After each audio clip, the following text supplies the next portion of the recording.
বড় লোকদের মায়েরা যেমন হয়। Yes Mrs Malhotra. হ্যাঁ, হোয়াট?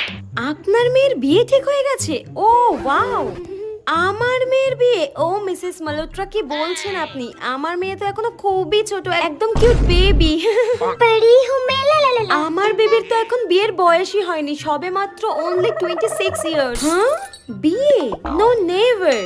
আর আমি আর ওর ড্যাড ওকে বিয়ের ব্যাপারে একদম কিছু বলি না। ও বিয়ে করলে করবে, না করলে না করবে, আমাদের কোনো ইন্টারেস্ট নেই। আর আমি চাই ও বিয়ে নাই করুক, সেটাই ভালো। আর আমাদের মা যেমন হয়। হ্যাঁ, আপনার মেয়ের বিয়েও ঠিক হয়ে গেছে। বাবা বাবা, আপনার মেয়ের বিয়েও ঠিক হয়ে গেল। আপনার মেয়ের বিয়ে কবে দেবেন? আমার মেয়ের বিয়ে আর বলবেন না। একে কে বিয়ে করবে? হ্যাঁ, ঘরের একটা কাজ করতে পারে না, কিচ্ছু করতে পারে না, কিচ্ছু। হ্যাঁ, আমি কাজ করি না? একে কে বিয়ে করবে? হ্যাঁ, একটা কাজ জানে যে একে বিয়ে করবে? যে বিয়ে করবে একে, সেই ফাঁসবে, সেই মরবে। হ্যাঁ, মা লোকের সামনে আমাকে অপমান করতে পারলেই বাঁচে। ব্যাং ভালো লাগে না।